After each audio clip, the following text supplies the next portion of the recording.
meetings, me and Anuradha, on behalf of the Human Rights Forum, based out of Andhra Pradesh and Telangana, on this wonderful occasion of your 50th birthday. We have long been admirers of the APDR, largely through the eyes and comments of Dr. Balagopal, who was visiting here much before any of us had come to Calcutta. And by any reckoning, APDR has been, I would imagine, an extraordinary journey.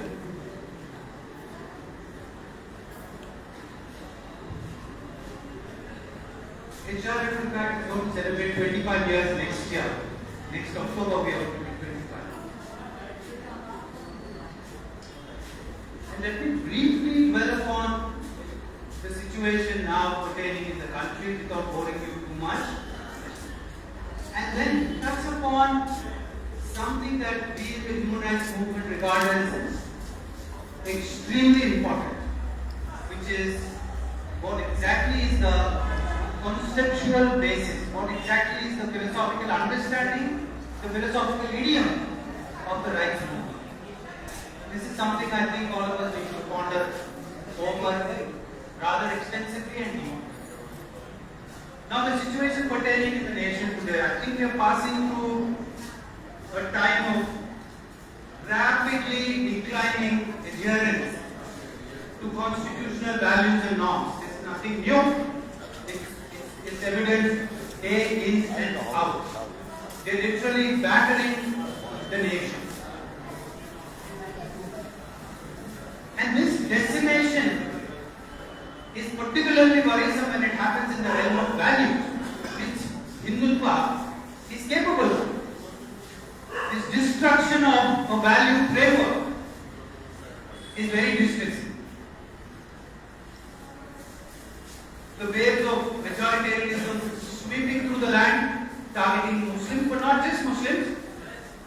We are recently documenting with friends in the Christian community the number of attacks that have taken place. The work is not complete, but that is happening parallelly too.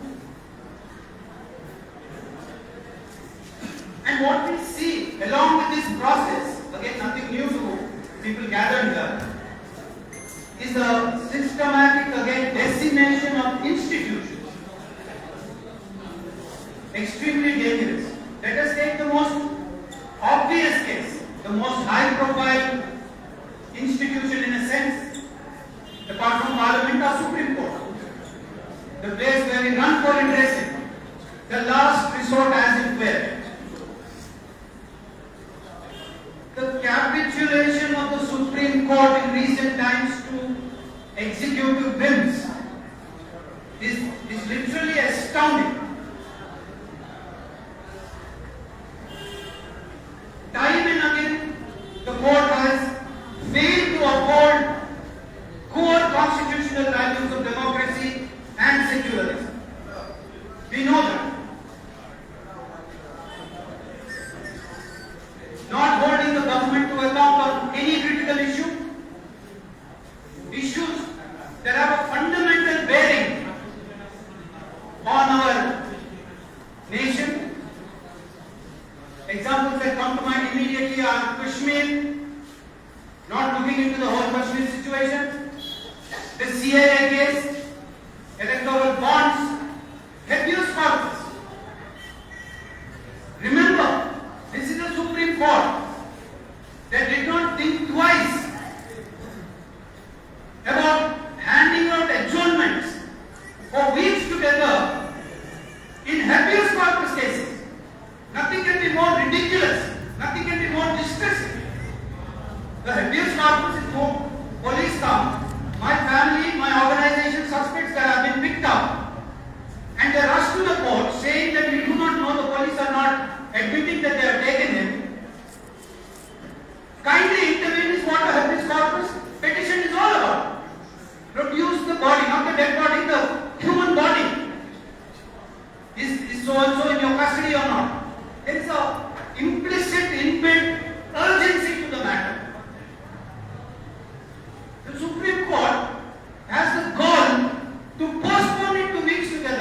hearing, 3 weeks hence.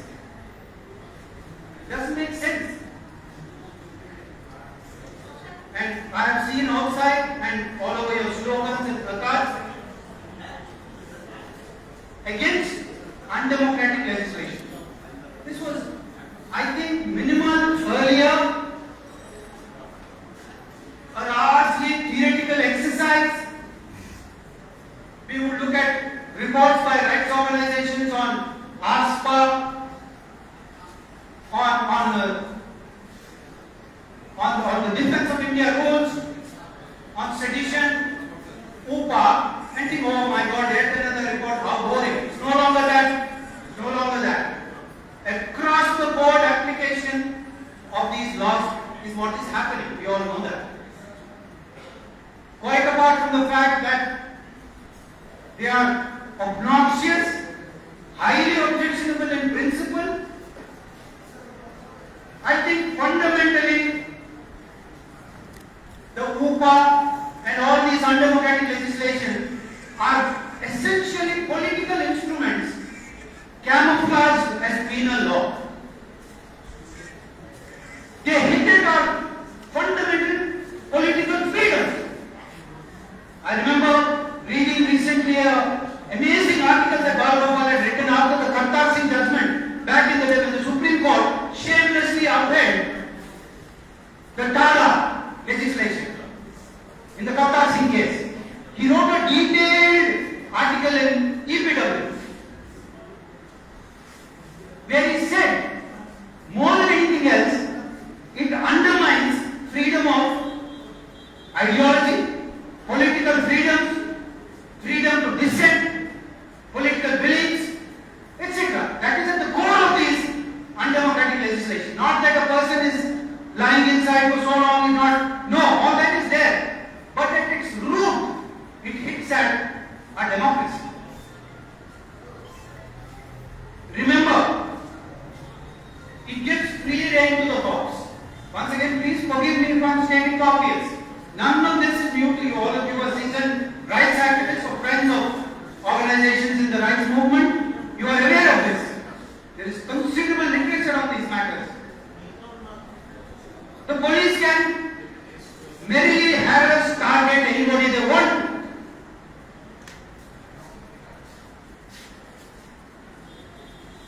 These laws allow for presumption of guilt,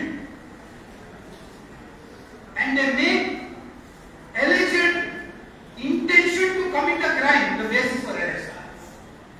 There is an alleged intention to commit a crime, and therefore you are arrested. This is what is written into these laws. And of course, as we all know, as the Bhima Koregaon case and several others, the Delhi riots, friends of ours are there, Umar Khalid, etc. Prolonged incarceration, denial of bail. And of course, slapping of a terrorist label, raids on houses, discovering incriminating material. It's a very venal strategy. It should not, these laws ought not to have place in a civilized polity and society. No two words about it.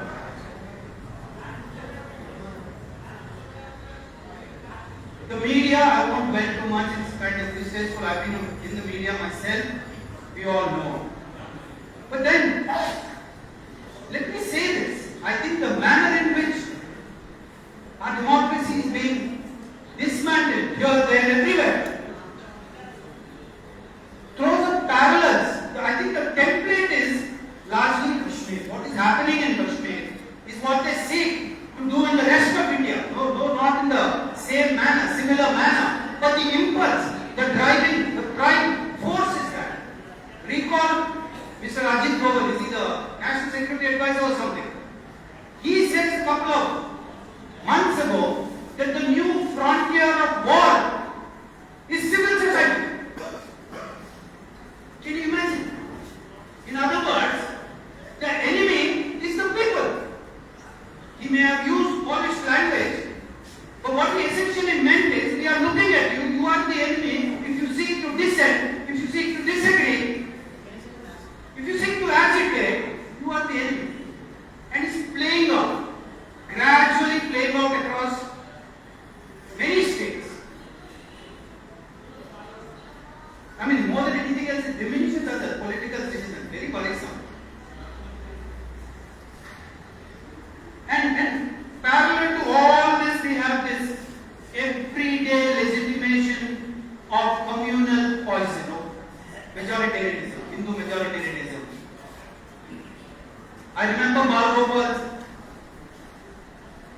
quote on Hindutva.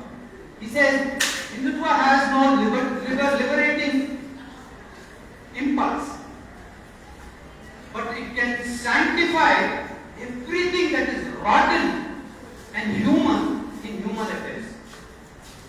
Did I say human and inhuman in human affairs? It can sanctify everything. It is to be rejected. This was an observation he made almost 2 decades ago. I'll get back to what I said I would dwell upon. We need to achieve as rights organizations as people working in this field for decades together, step back a little at this point of time. This is necessary at any point of time, but right now it's even more so to try and understand what is the nature of our work. What is it that rights organizations conceptualize as the agenda for, call it what we may civil, democratic, human rights? What is our philosophical underpinning?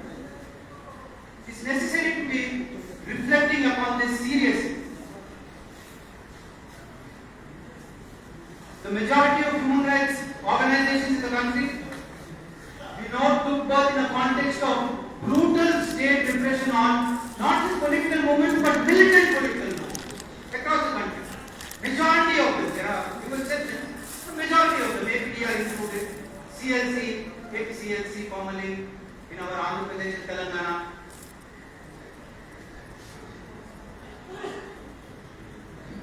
But despite this particular context, they have outgrown it and taken on a wide range, wide agenda of human rights practices, activism. We know that. Through sheer hard work, through our experience, our expanding concerns, on our part, the HRF does not look upon itself in isolation. We locate ourselves as part of a nationwide human rights movement. And we hold immense conviction that a broad-based theoretical and agitational movement for human rights as such is both desirable and absolutely possible. Our belief is that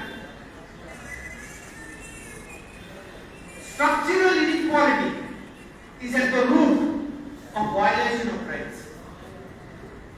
This inequality could be in status, entitlement, access to resources, etc. But it leads to violation of rights in turn. More fundamentally, it results in inequality in value. Kindly hear me out. Structural inequality of whichever form leads to inequality in value. And inequality in value means human beings are not equal as human beings. You have more value because of the fact that you are a woman. I have less value because of the fact that I am a man. It's exactly the obvious opposite of that. We know that. A Dalit has less value because of the fact of his or her birth than a non-Dalit. An Adivasi has lesser value than a plains person. A person residing, a community residing, a people residing in a backward area have lesser value than those residing in